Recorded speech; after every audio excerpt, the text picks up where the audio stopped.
경기도에서 8살 된 아들을 키우고 있는 여자입니다. 아들이 점점 커갈수록 아빠의 빈자리가 어쩔 수 없이 느껴지는 요즘인데요. 하지만 빈자리가 느껴진다고 해서 이혼을 후회한다거나 아들을 아빠와 만나게 해주고 싶다거나 하는 마음은 전혀 들지 않네요. 저에겐 미운 남편이라도 아들에겐 하나뿐인 아빠인데 어떻게 그리도 매정한가 하고 생각하시는 분들이 분명히 있으실 거라 생각하는데요. 그런 생각은 사연을 들어보시면 완전히 바뀔 거라 믿어 의심치 않습니다. 그러면 이게 정말 현실인가 싶어 몇 번이나 확인했던 제 얘기 한번 들어보실래요? 남편과 저는 결혼한 지 7년이 된 부부였어요. 신혼 때는 서로 다른 점을 이해하지 못해 싸우기도 했고, 다행히 그 시기를 무사히 넘기고 나서는 예쁜 아들을 출산하기도 했죠. 어느새 그 사랑스럽던 아들은 장난기 가득한 5살이 되었고, 저와 남편은 둘째를 준비하고 있었어요. 둘째를 가지기엔 다소 늦은 나이인 듯 했지만 평소 남편이 딸을 꼭 갖고 싶다고 입버릇처럼 말했거든요.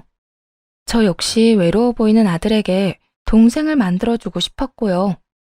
남편이 딸을 원한다고 해서 아들을 홀대한다거나 아들에게 무심한 건 아니었어요.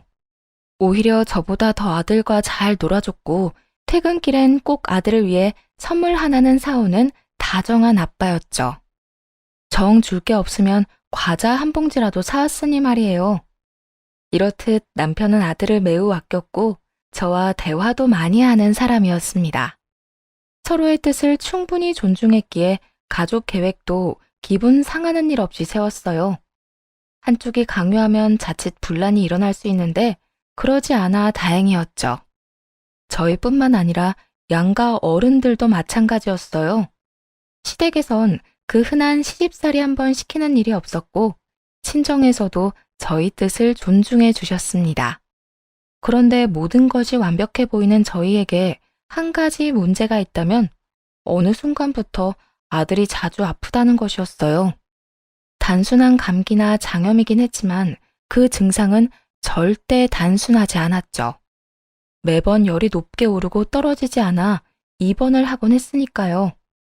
물론 집에서 끼고 키우던 영유아기와는 달리 어린이집이나 유치원 생활을 시작하면 각종 질병을 달고 산다는 건 저도 잘 압니다. 하지만 그렇다고 해도 모든 아이가 감기에 걸릴 때마다 입원을 하는 건 아니잖아요. 저희 아들은 감기가 시작된다 싶으면 무조건 고열을 동반하고 가끔은 폐렴으로 진행되기까지 했어요. 열은 잘 떨어지지도 않아 입원을 해야 했고요. 여보, 민이 또 열나. 39도가 넘었어. 또? 감기 기운 없었잖아. 감기 기운은 분명 없었는데 나도 잘 모르겠어. 아무래도 또 입원해야 할 것 같으니까 내가 가방 챙길게. 당신은? 알고 있어. 난 민이 울지 않도록 잘 보고 있을게. 울면 열이 더 오르니까. 굳이 말하지 않아도 각자 역할을 딱 분담할 정도로 그런 상황에 익숙해졌고 아들이 아픈 상황에 익숙해지면 익숙해질수록 걱정은 늘어만 갔어요. 어른이 아파도 걱정인데 아이가 그렇게 자주 아프니 너무나도 걱정스러웠죠. 그나마 다행스러운 건 그 당시 제가 일을 쉬고 있었다는 것이었어요. 맞벌이를 했다면 병간호 때문에 한 명은 회사에 아쉬운 소리를 해야 했을 텐데 그것 때문에 싸우느라 스트레스가 만만치 않았을 테니까요. 다행스럽게도 저희는 그런 감정 낭비를 할 필요가 없었어요.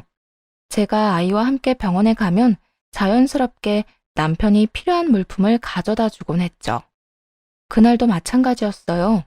오랜만에 친구들과 약속이 있어 주말에 외출을 하고 돌아오니 아침까지만 해도 멀쩡하던 아들이 기침을 하고 콧물을 흘리고 있더라고요.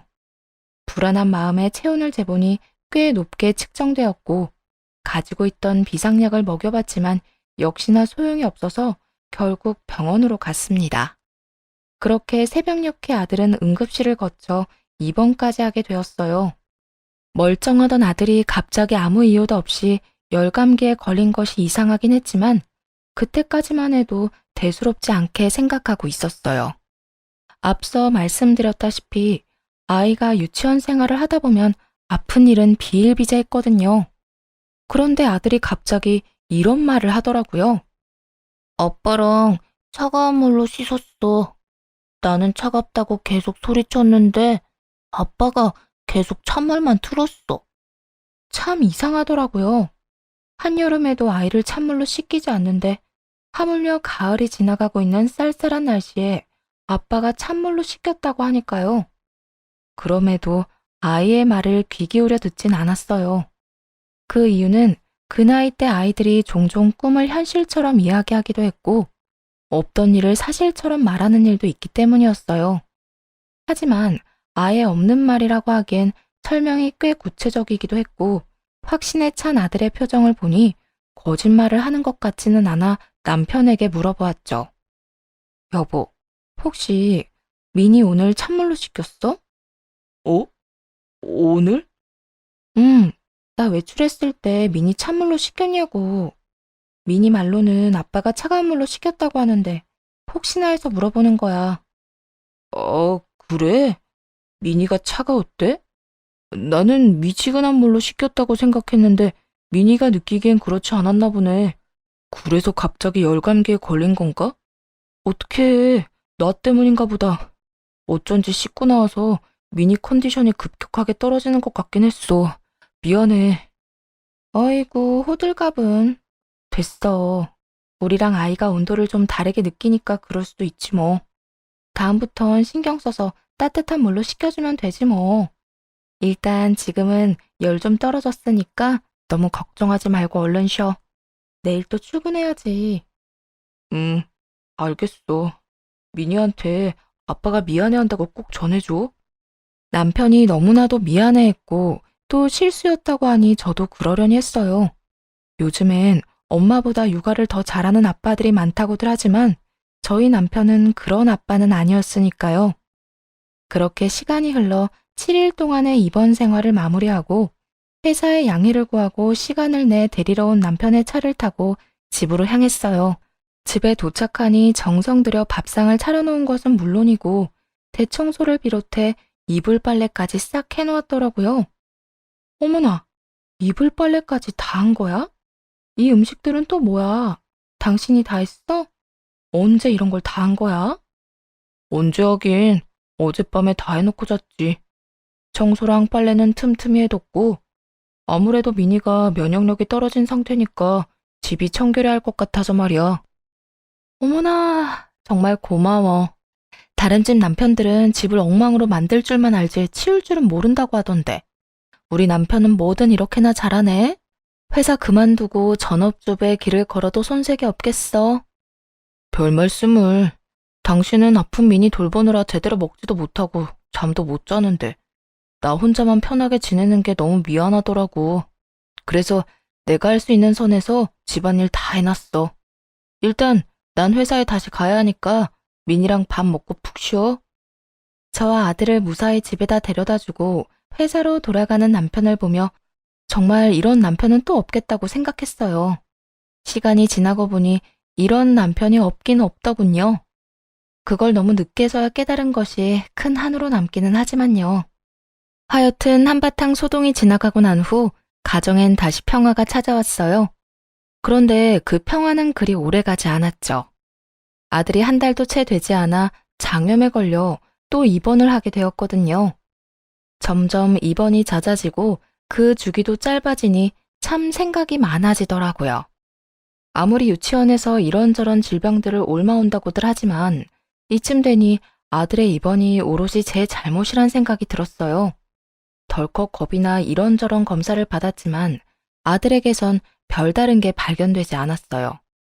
그저 제 걱정만 커져가고 있을 뿐이었죠. 혹시나 하는 마음에 아들에게 유치원에서 뭘 먹었는지 물어보니 식단표에 기재된 음식들과 같은 것들만 말하더라고요. 모든 것이 그저 의아하고 걱정스럽던 그 순간 아들의 입에서 너무나도 의심스러운 말이 흘러나왔어요. 그리고 아빠랑 빵이랑 우유 줬어. 그런데 맛이 없었어.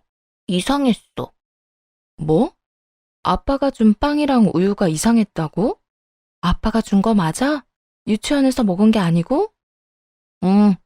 아빠가 줬어. 엄마 몰래 빨리 먹으라고 했어. 밥 먹기 전에 간식 먹으면 안 되는데 민이 예뻐서 주는 거라고. 또 뭔가 이상하더라고요. 평소 아들은 흰우유와 빵을 가장 좋아했는데 그런 아들의 입에서 맛이 없었다는 말이 나오니까요.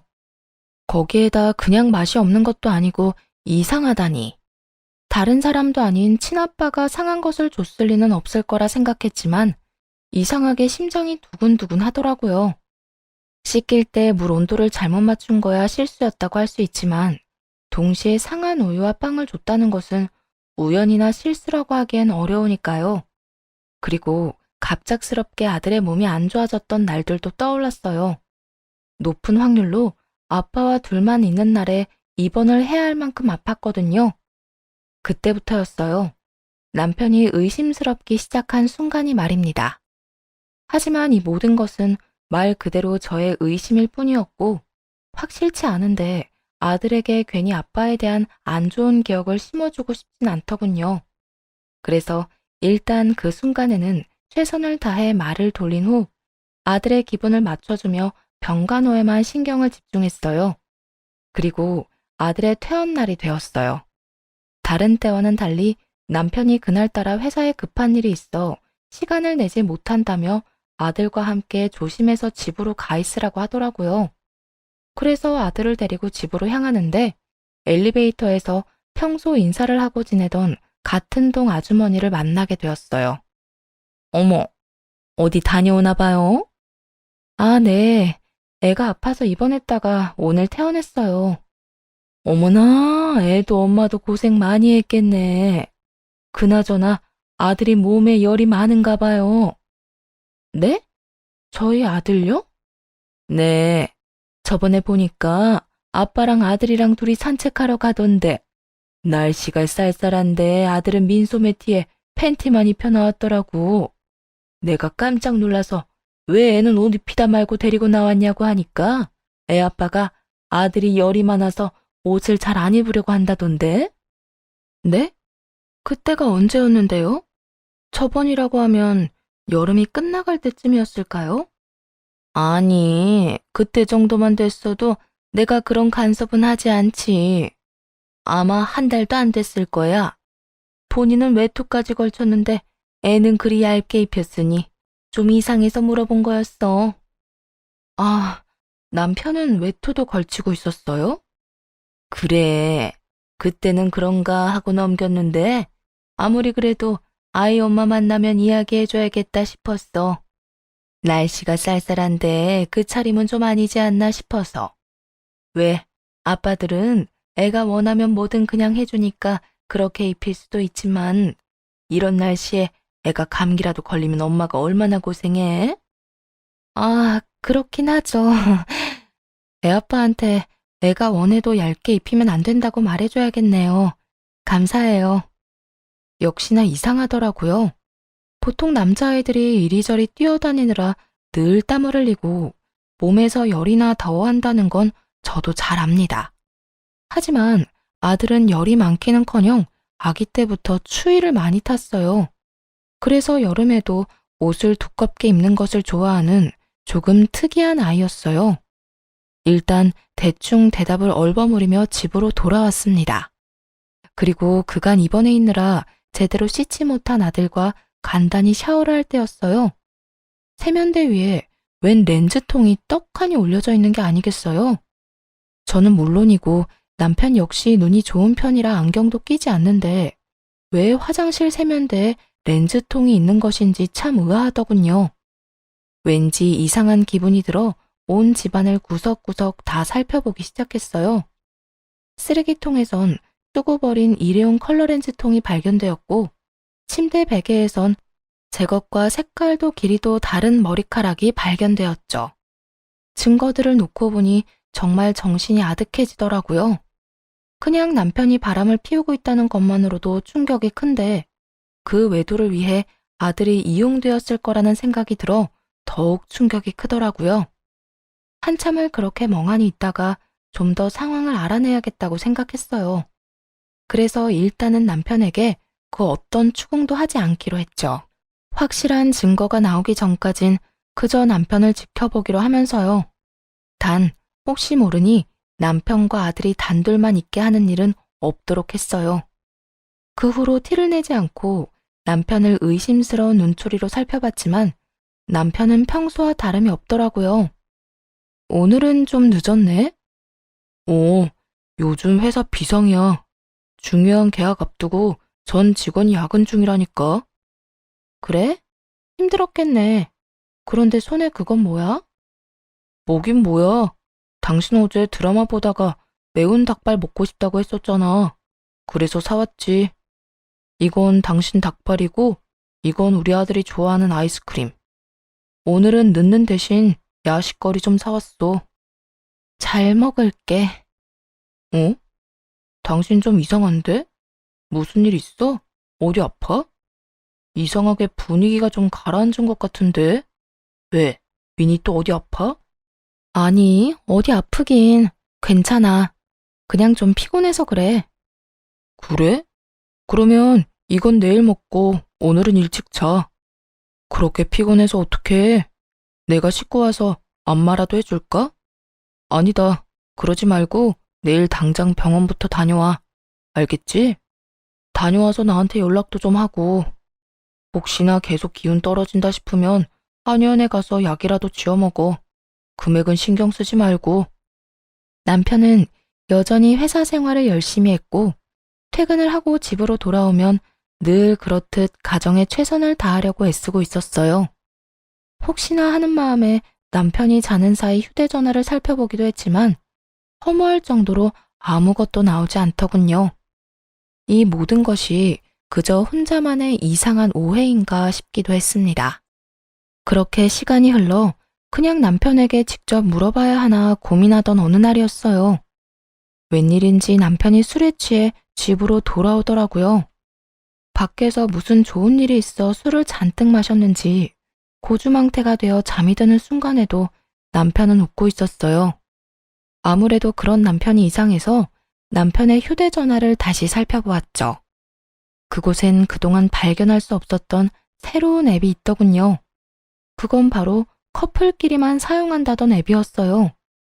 남편이 그동안 숨김 기능을 사용해 발견할 수 없었던 것이었죠. 그래요. 남편은 그동안 철두철미하게 이 앱을 통해 상간녀와 연락을 했던 거예요. 정말 충격 그 자체였어요. 추억이랍시고 그동안 나누었던 대화를 단 하나도 지우지 않고 남겨놓은 것인지 두 사람의 깊은 관계가 시작되었던 순간부터 최근의 대화까지 고스란히 있더군요. 자기야, 오늘 마감 언제 해? 자기가 해? 아니, 마감할 알바생 구했어. 오늘 자기 반차 썼다고 했지. 바로 가게로 데리러 와. 데이트하러 가자. 저녁도 나랑 먹고 가면 좋은데. 저녁은 집에 가서 먹어야 할 것 같아. 며칠 전에 아들 퇴원했잖아. 아무래도 한동안은 좀 잘해야 할 것 같아서 말이야. 하긴, 그러면 회사에서 나오자마자 바로 가게로 와. 점심만이라도 나랑 먹고 오늘 근교로 드라이브도 가고 그러자. 그래. 바쁜 거만 빨리 마무리해놓고 갈게. 힘들거나 무거운 거 옮기는 일은 하지 말고 둬. 내가 가서 해줄 테니까. 역시 다정해. 이래서 내가 자기 좋아하는 거라니까. 아주 사랑이 넘치는 연인 관계더라고요. 두 사람의 대화를 들으니 상간녀는 남편의 회사 근처에서 꽤 큰 카페를 운영하는데 상간녀 쪽에서 유부남인 남편에게 먼저 접근한 것 같더라고요. 두 사람의 관계는 1년 남짓된 듯 했고 그날 술에 취한 남편이 기분이 좋은 이유도 그 여자 때문이더라고요. 자기야, 나 오늘 산부인과 다녀왔는데 우리 아기 나 닮은 예쁜 딸이래. 뭐?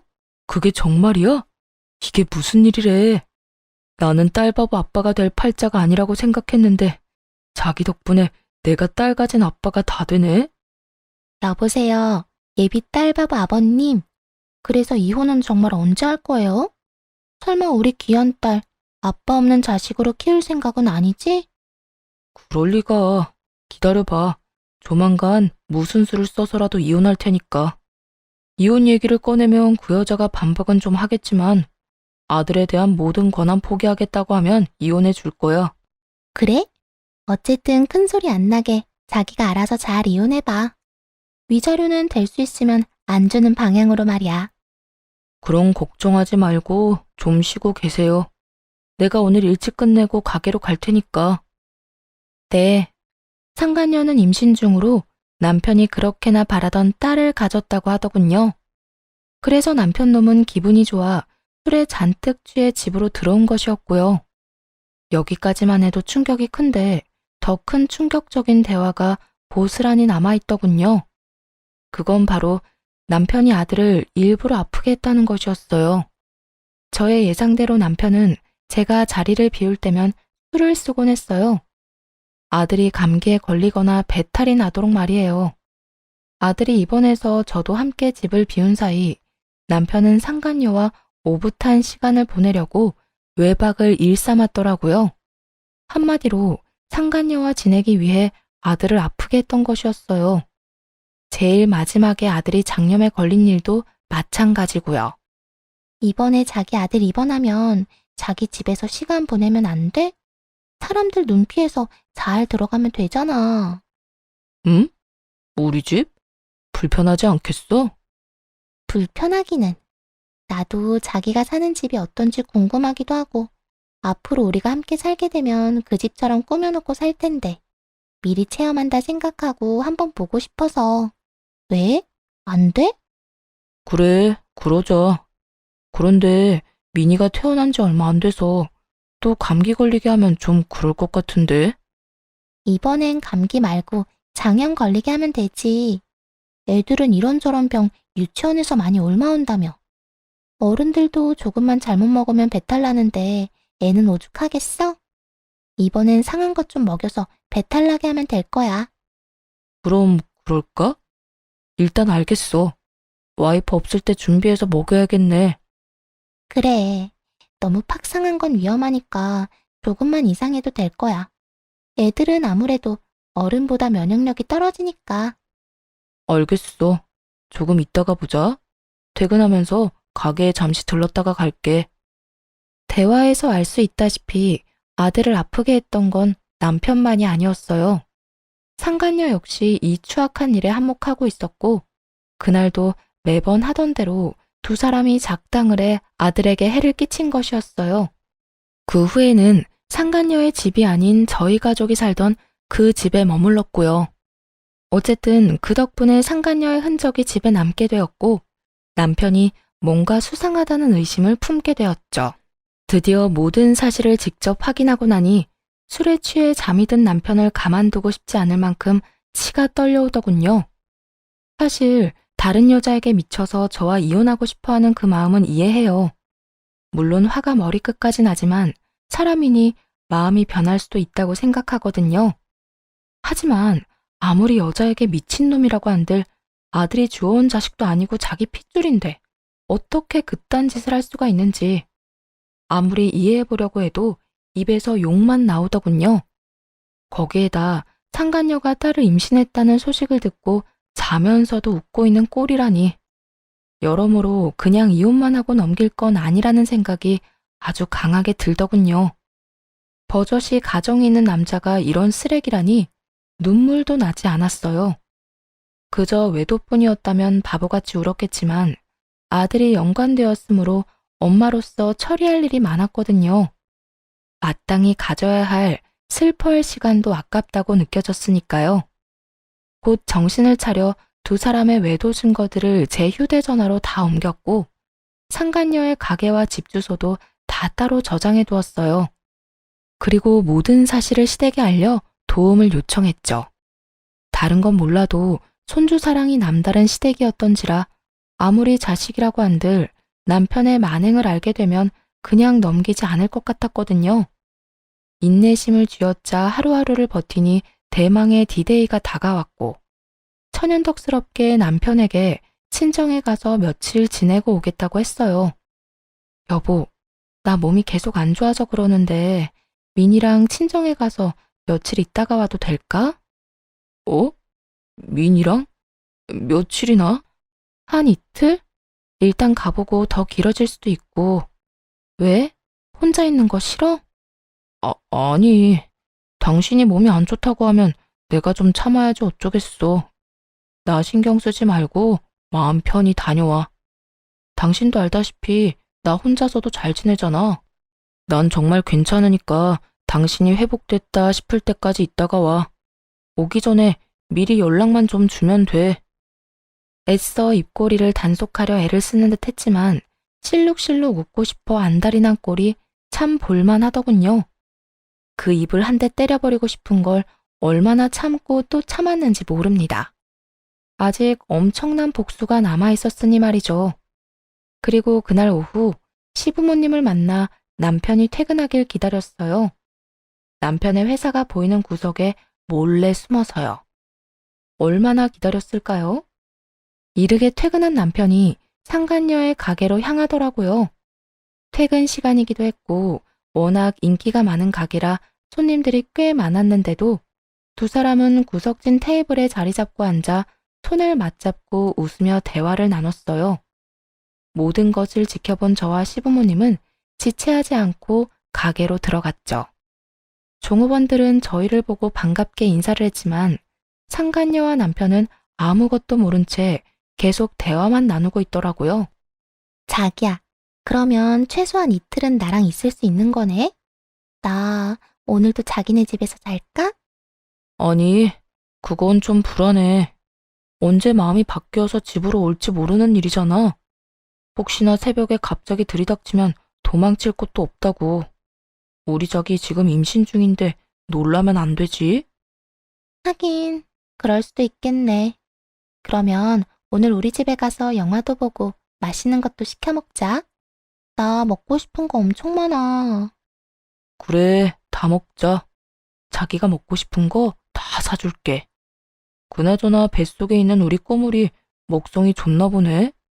자기가 뭐 먹고 싶다고 하는 거 처음 들어봐. 예전에는 내가 뭘 해줘도 그냥저냥 먹었는데 요즘엔 뭐든 잘 먹어서 보기 좋아. 이러다 나 살 너무 많이 찌면 어떡해? 난 출산 후에도 날씬하고 싶단 말이야. 자기는 살찌는 체질도 아닐 뿐더러 살쪄도 여전히 예쁠 거야. 그러니까 그런 걱정은 하지 말고 마음껏 먹어.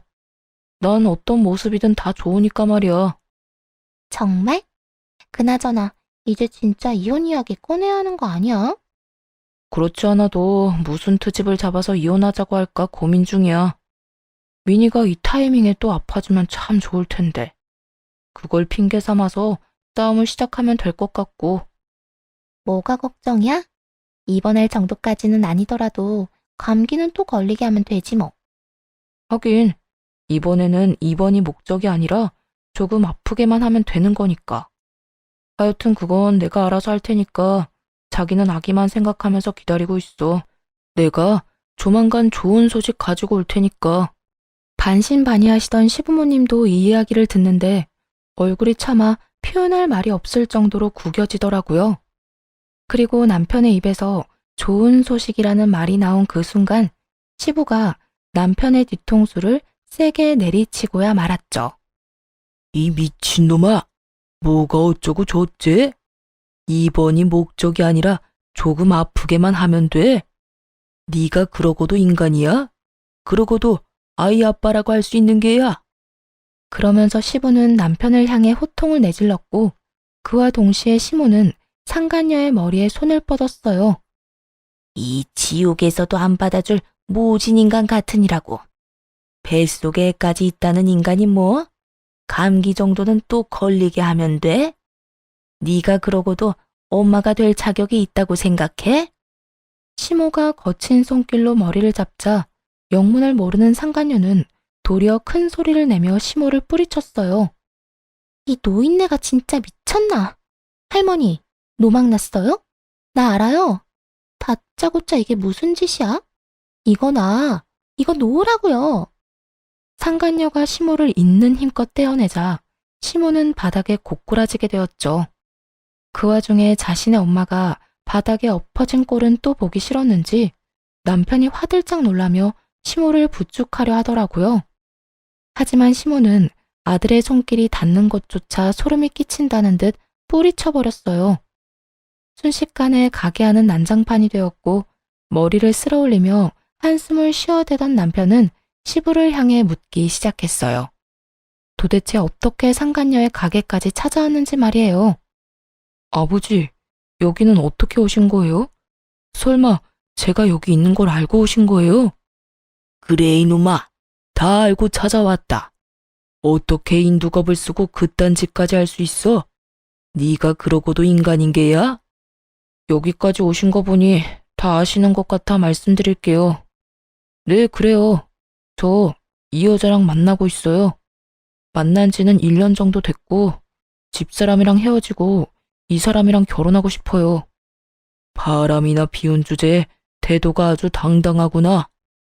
막말로 제가 죽을 죄를 지은 것도 아니고 사랑이 죄는 아니잖아요. 조광지 저 중요하죠. 그런데 사랑하지도 않는 사람이랑 어떻게 평생을 살겠어요. 그러니까 아버지가 같은 남자로서 저 좀 이해해 주세요. 남편은 소름이 끼칠 정도로 태연한 얼굴로 용서가 아닌 이해를 구했어요. 그런 남편의 태도에 시부는 화가 머리끝까지 났는지 외도를 비롯해 그간 남편이 아들에게 한 짓까지 읊어주며 소리쳤죠. 이 녀석아, 외도를 저지른 것도 큰 죄이지만 네가 저지른 더 큰 죄는 따로 있지 않느냐. 아비라는 인간이 저간 여자랑 외박이나 하려고 제 자식을 아프게 해? 그게 인간으로서 아빠로서 할 짓이야? 도대체 여자한테 얼마나 미쳐있으면 그딴 짓을 할 수가 있냐? 아니, 어떻게 제 자식을 그리 아프게 할 수가 있어? 그것도 한 번도 아니고 여러 번을 말이야. 시부가 남편의 잘못을 모조리 말하자 남편은 그제야 상황을 깨달았는지 사시나무 떨듯 떨며 변명을 하기 시작했어요. 아버지, 아니에요. 어디서 무슨 말을 듣고 이러시는지 모르겠지만 정말 아니라고요. 여보, 무슨 말이라도 좀 해봐. 내가 지금 외도를 저지르고 있는 건 맞지만 나 가정에 충실하고 우리 아들한테 잘했던 거 당신도 잘 알잖아. 나도 내가 당신을 잘 아는 줄 알았지. 그런데 아니더라. 당신 우리 미니 감기 걸리라고 일부러 찬물에 씻기고 얇은 옷 입힌 것도 모자라 배탈 나라고 상한빵이랑 우유까지 먹였다면서? 어? 아니야. 정말 아니라고. 내가 그렇게 쓰레기는 아니야. 남편은 끝까지 아니라는 말만 반복하며 상황을 모면하려 애썼어요. 하지만 도저히 상황이 나아질 것 같지 않자 이번에는 상간녀까지 나서더라고요. 저기, 오해가 있으신 것 같은데 일단 앉아서 이야기를 좀 나누시죠? 가게 안에 지금 다른 손님들이 계시기도 하고 다들 너무 흥분하셔서 대화가 안 되고 있잖아요. 우리 자리에 앉고 나서 차분히 이야기해요. 상간녀가 애써 분위기를 진정시켜보려 했지만 소용없는 짓이었죠. 그 말도 안 되는 차분함에 더 큰 분노를 느낀 시모가 소리를 질렀으니까요. 뭐? 흥분? 지금 흥분 안 하게 생겼어? 장가 가서 잘 살고 있는 남의 아들 꼬셔서 불륜이나 저지르는 주제에 뱃속에 애를 가졌다고? 이혼을 빨리 하라고? 그렇게 급했어? 네 자식만 아비 있는 자식으로 키우고 싶었던 것이야? 그렇게 자식한테 아비를 만들어주고 싶었으면 이딴 불순한 만남 자체를 가지지 말았어야지. 어디서 감히 남의 귀한 손자를 아프게 해? 시모까지 나서서 세세하게 잘못을 짚어내니 남편은 더는 변명해봤자 소용없는 짓이란 걸 깨달은 듯 했어요. 그래서 외도 말고 나머지는 절대 아니라고 하던 남편이 무릎을 꿇고 빌기 시작했죠. 아버지, 어머니, 그리고 여보, 정말 미안해. 내가 잘못했어. 난 그냥 이 여자를 너무 사랑해서 그랬어. 너무 사랑하니까 매 순간 함께하고 싶어서 그랬던 것뿐이라고. 참 기가 막히더라고요. 방금 전까지만 해도 사랑이 죄는 아니라는 말을 해대더니 지금은 사랑하는 여자와 그저 함께 있고 싶어 그딴 짓거리를 했다고 하니까요. 아니, 애초에 그게 변명이 될 거라고 생각하는 그 머릿속이 궁금해지더군요. 더 가관인 건 상간녀였어요. 감히 자기도 나설 수 있겠다고 생각했는지 남편 놈의 옆에 같이 무릎을 꿇고 앉아 손바닥을 비벼대며 빌기 시작하더군요. 네, 맞아요. 저흰 그저 너무 사랑해서 그랬다고요. 그러니까 이왕 이렇게 다 밝혀진 김에 이혼해주세요. 이혼만 해주시면 어떤 벌이든 달게 받을게요. 자기가 벌을 왜 받아? 홀몸도 아닌 사람이. 내가 다 알아서 할 테니까 자기는 자기 몸이나 신경 써. 이런 일까지 당하게 해서 미안해. 많이 놀랐지? 정말로 충격을 받은 세 사람이 자신의 눈앞에 떡하니 서 있는데 남편 놈은 상간녀만을 신경 쓰기 바쁘더군요. 그 순간 얼마나 화가 나는지 손발이 다 덜덜 떨려오더라고요. 시부 역시 저와 같은 마음이었는지 손바닥에 감정을 듬뿍 담아 남편의 얼굴을 그대로 내리쳐버렸어요. 그리고 남편이 정신을 차릴 틈도 없이 일러주었죠. 앞으로 두 사람에게 닥칠 현실에 대해서 말이에요. 잘 들어라. 너에게 주기로 했던 내 재산은 손주한테 줄 테니 그렇게 알거라. 재산뿐만이 아니다. 앞으로 난 너 같은 자식은 없는 셈 치고 잘 살아갈 테니까 너도 네가 그렇게 사랑하는 저 여자와 잘 살거라. 남편은 재산을 물려받지 못할 거란 생각은 전혀 하지 못한 듯 토끼 눈을 뜨고 시부를 바라보더라고요. 시부는 그런 남편의 눈길을 사뿐히 무시한 채 남편보다 더 동그랗게 눈을 뜨고 있는 상간녀를 보며 이렇게 말했어요. 혹시나 무사히 출산한다고 해도 우리 집에 찾아올 생각은 하지도 말게나. 난 그 뱃속에 있는 아이 보고 싶지도 않고 내 손주라고 생각하지도 않으니까. 그러니 아기 얼굴 보여주겠다는 핑계로 내 집에 올 생각도 하지도 말란 뜻이야. 시부는 단단히 결심한 듯 너무나 단호해 보였어요. 남편의 눈에도 그렇게 보였는지 남편이 시부의 결정에 토를 달더라고요. 반성하는 모습은 전혀 보이지 않으면서 말이에요. 아버지, 정말 너무하시는 거 아니에요? 아무리 제가 잘못을 저질렀다고 해도 그건 아니죠. 아버지 친자식은 저라고요, 저. 아버지가 그런 식으로 한 푼도 안 주시면 앞으로 저랑 이 사람이랑 어떻게 살아요? 혼자 벌어먹고 살 만큼의 능력은 충분히 키워주고 출가시켰고 그 덕에 번듯한 회사도 다니면 됐지 뭘 더 바라는 게야? 난 너한테 할 만큼 했다. 더는 해줄 마음도 해주고 싶은 마음도 없다. 아버지, 그래도 이건 아니죠. 어떻게 저한테 주실 재산을 미니한테 다 주신다고 하실 수가 있냐고요. 제가 아버지 친자식이잖아요. 아까부터 시끄럽게 친자식 타령을 하는데 그러는 너는 친자식한테 어떻게 그딴 짓거리까지 한 것이야? 내가 너한테 할 일들은 네가 네 자식한테 한 짓에 비하면 아무것도 아니다. 그러니 더는 긴 말하지 마라. 남편이 말도 안 되는 궤변을 늘어놓을수록 시부는 더욱 단호해져만 갔어요. 결국 궁지에 몰린 남편은 양심이라고는 없는 사람처럼 제게 애원하기 시작하더라고요. 여보, 당신이 어떻게 좀 해봐. 내가 정말 잘못했다니까. 아무 잘못 안 했다고 하는 것도 아니잖아. 잘못했어. 잘못했으니까 당신이 아버지한테 말 좀 잘해줘. 당신이 아버지 재산 미니한테 안 줘도 된다고 그 한마디만이라도 좀 해달라고. 당신 정말 이대로 가만히 듣고만 있을 거야? 내가? 당연히 이대로 가만히 듣고만 있을 리가 없지. 그렇지. 역시 당신이 양심은 있어. 살짝 떠보자 남편이 기대에 가득 찬 눈빛으로 저를 바라보더라고요. 제 입에서 어떤 말이 나올지도 모르고 말이에요. 한심스럽게도 희망에 찬 눈빛을 날리는 남편을 보는데 어찌나 비웃음이 나오던지 참지 않고 썩은 미소를 날려주며 말해주었죠. 절대 가만히는 못 있지. 네가 내 아들한테 한 짓이 있는데. 앞으로 기대해.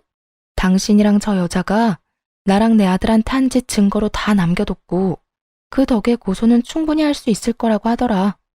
그러니까 두 사람도 준비 잘해두는 게 좋을 거야.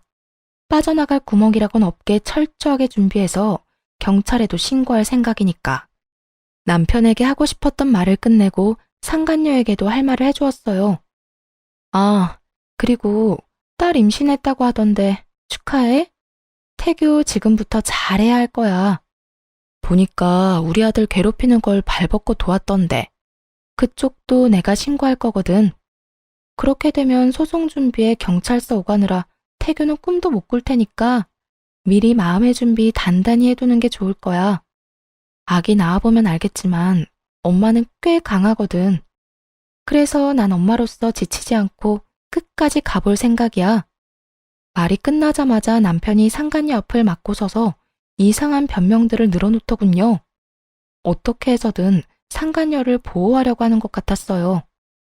여보, 그게 무슨 말이야. 당신이 무슨 생각하는지 다 아는데 그거 아니야. 이 사람은 그냥 내가 시키는 대로 한 것뿐이라고. 그러니까 나만 괴롭혀. 나한테만 그러라고. 당신도 임신해봤으니까 알 거 아니야. 지금 이 시기가 얼마나 중요한지. 그렇지 않아도 홀몸도 아닌 사람에게 이럴 필요까진 없잖아. 이럴 필요까지 있는지 없는지는 내가 결정해. 당신이 무슨 권리로 나한테 이래라 저래라야? 그리고 아직까지 내 말을 제대로 못 알아듣는 것 같아서 다시 한번 말하는데 나한테 모든 증거가 다 있다니까? 저 여자가 내 아들 아프게 만들려고 했던 것, 당신이 내 아들한테 한 짓, 그리고 나하고 이혼하려고 어떤 계획을 세우고 있었는지까지 전부 말이야. 그러니까 이상한 말로 상황 더 악화시키지 말고 이혼 준비나 잘하고 경찰서에서 부르면 사랑한다던 저 여자 손 꼭 붙잡고 출석이나 잘해. 알겠어? 여보, 진짜 이렇게까지 할 거야? 여보는 무슨 여보야? 내가 이렇게까지만 하는 걸 감사하게 여겨. 지금 내 심정 같아서는 정말 가만두고 싶지 않은데 가까스로 참고 있으니까. 남편이 그제야 저를 붙잡고 애원하기 시작했지만 그 손길이 닿는 것도 싫어 자리를 벗어나 집으로 돌아왔어요. 그 후에도 시부모님은 늦게까지 돌아오지 않으셨는데 알고 보니 상간녀를 닥달해 상간녀의 부모님까지 만나고 오셨다고 하더라고요. 내가 그 여자 부모까지 만나서 다 알려주고 왔다. 당신의 딸이 밖에서 어떤 짓거리를 하고 다녔는지 말이야. 우리만큼 충격이 컸는지 임신한 딸을 쥐잡듯이 잡아대더구나. 혹시나 그 부모의 그 자식이면 어쩌나 했는데 다행스럽게도 부모는 제정신 바뀐 사람들인 것 같더구나. 아마 모르긴 몰라도 그 두 사람 어디서도 도움받긴 힘들 거야.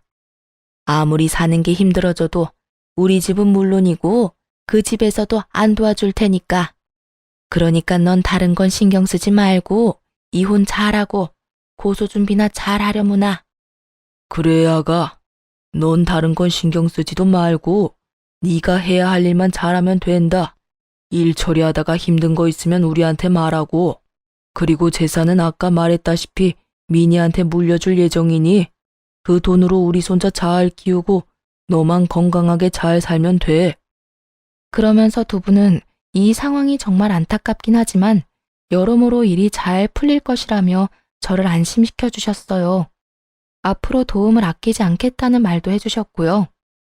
그렇게 저는 두 분의 도움을 받으며 이혼을 무사히 할 수 있었고 아들을 해한 남편을 경찰에 신고해 구치소 신세를 지게 할 수 있었어요.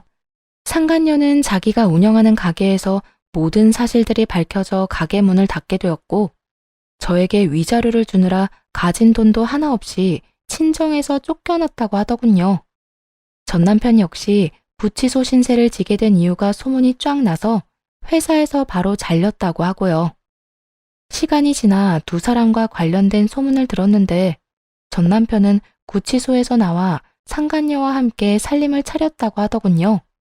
죽고 못 사는 둘이서 평생 행복할 거라 생각했을 텐데 오래 가진 않았다고 하고요. 거짓골을 한 두 사람이 신생아를 안고 전 시댁에 찾아왔다고 했으니까요. 우리가 그렇게나 찾아오지 말라 했거늘 갓난 아기를 안고 찾아왔더구나. 아기를 앞세워서 찾아오면 우리가 하는 수 없이 받아줄 거라 생각했던 모양이지. 하지만 어림도 없지 암. 길바닥에서 며칠은 나뒹군 꼬락서니를 하고선 찾아왔는데 내 자식이지만 불쌍하기는커녕 통쾌하기까지 했어. 어머님, 혹시 저 때문에 못 받아주고 계신 거면 그러지 않으셔도 돼요. 아무리 큰 잘못을 저질렀다고 한들 하나뿐인 아들이잖아요. 난 이제 아들 없다. 아니, 우린 이제 아들 없다고 생각하기로 했어. 듣기론 그 녀석이 죄취업은 꿈도 못 꾸는 상황이라고 하던데. 고생을 좀 해봐야 자기가 무슨 짓거리를 저질렀는지 잘 알지 않겠니? 우리 집까지 찾아온 걸 보니 그 여자 집에서도 문전박대 당했을 테고. 그딴 짓까지 하더니 꼴 좋다 꼴 좋아.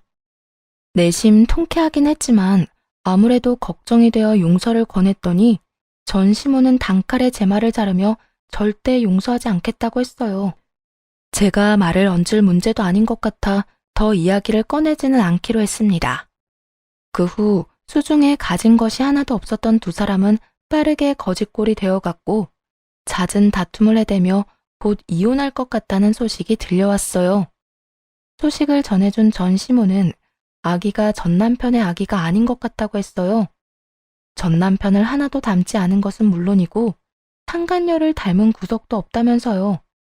그 소식을 마지막으로 더는 그 인간들의 이야기는 들을 수 없었어요. 앞으로도 이렇게 길을 오가다가 마주칠 일조차 없었으면 하고 바라고 있답니다. 이혼 후 저는 시부모님의 도움으로 작은 가게를 열었어요. 계절은 반복되고 시간이 유수처럼 흘러 3년이라는 세월이 지났네요. 지금은 어느 정도 자리를 잡아 아주 잘 지내고 있어요. 아빠의 자리를 전 시부모님이 대신해주는 덕분에 아들은 제 우려와는 달리 잘 자라주었어요. 모난 구석 하나 없이 사랑 가득한 아이로 크고 있죠. 여전히 전 시부모님들은 아들과 저를 아껴주고 계시고 저 역시 감사한 두 분을 자주 찾아뵈려고 노력하며 지내고 있습니다.